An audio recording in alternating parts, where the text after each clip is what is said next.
this week's practice is on witness.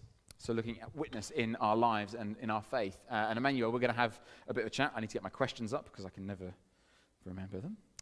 So first off, just tell us, I guess, a little bit about yourself, life outside of this place on a Sunday, and also how long have you been a part of the life of the church here as well? Thank you so much. My name is Emmanuel. I have been part of this church for, I think, about seven years now. Wow, Yeah, and that was not very long after I moved into Aylesbury that I got the opportunity to be invited into the church. But yeah, I've loved it as home. As a person, I work as an operations director for a valeting company. We work with Trustford, so usually I get to deal with a lot of stuff and deal with Ford on a daily basis regarding what our staff is doing. And usually because of that, I get to interact with a lot of people. I start conversations with them when I realize we've gotten to know each other a little bit and there's an opportunity to talk about our faith. And usually that comes from my values in life as a person. Outside church as well, together with Emma, who is at the back, I am father to Angel, Christian, and Miracle, and Faith. Miracle was the one here reminding all of us that we're over 40 if we eat vanilla. Yes. So I live with that every day, you know. But I've always believed that one of the primary responsibilities of all parents is to ensure that all their children are raised in such a way that they can encounter God right from their childhood. I met God in my teenage years, and it has transformed my life as a person. My faith pulled me out of a dark moment in my life of grief. It reignited my hope, my confidence, and also my purpose in life. So I made a decision when Angel was 5 that I was going to raise a Christian home and teach my children the same principles that I believed helped me in my life. So I told myself that I must create a space for conversations with my children on a regular basis so that they will know what their parents think, our hopes for them, our expectations, what we want to see happen in their lives. And practically on a daily basis, what we do is every morning around 5, Angel wakes me up, we pray for 10 minutes, Christian comes, we pray for 10 minutes, Miracle comes, we pray for 10 minutes.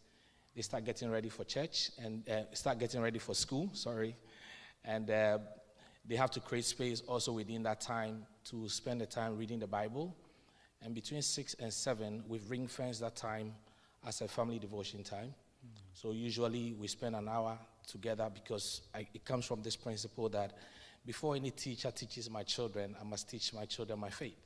You know, so we have to spend time. They tell us the things they've read, what they've understood about God. We discuss it, and usually if there are questions, we answer it for them as a family. But most of the time, they do all the talking. I used to do the talking when they were kids, but now, as you can see, their mouths are full with many things. So we just sit down and we hear them share their faith with us, and they get excited for about an hour. On Fridays, usually we do a song devotion. So they all come up with their songs and they dance.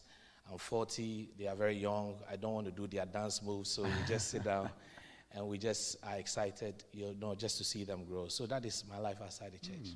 Cool. Busy life. It is. 5 a.m. in the morning.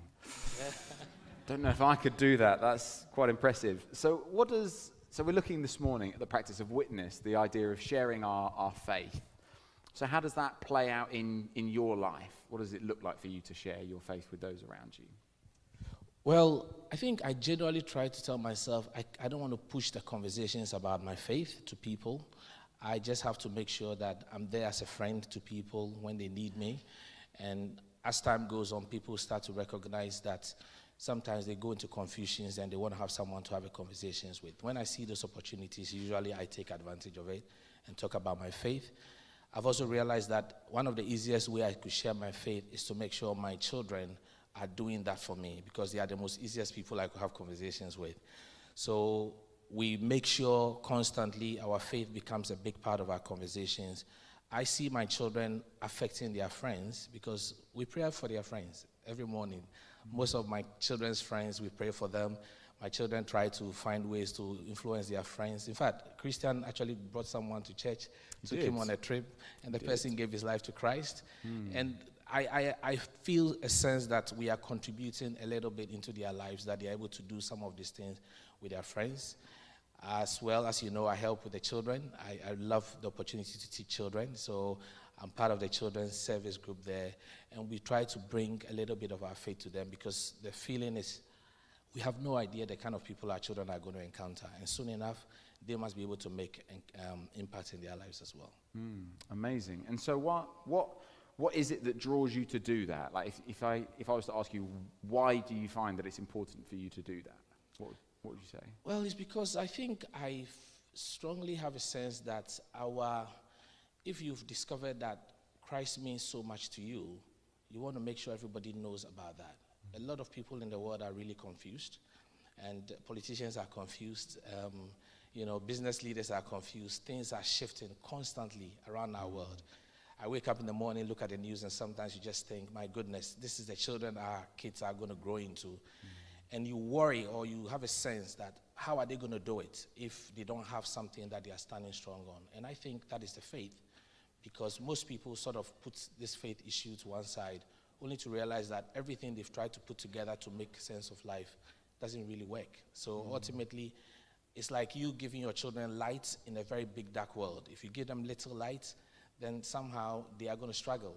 But the more you push your light, the light of the gospel, into them, then most of the time they have a sense of direction and purpose in their lives.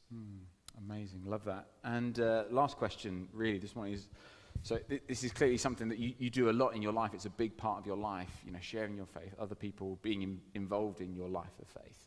And so what's been the impact for you in your life that it's had by sharing your faith with colleagues, with family, with friends? What's been some of the impact that it's had on you?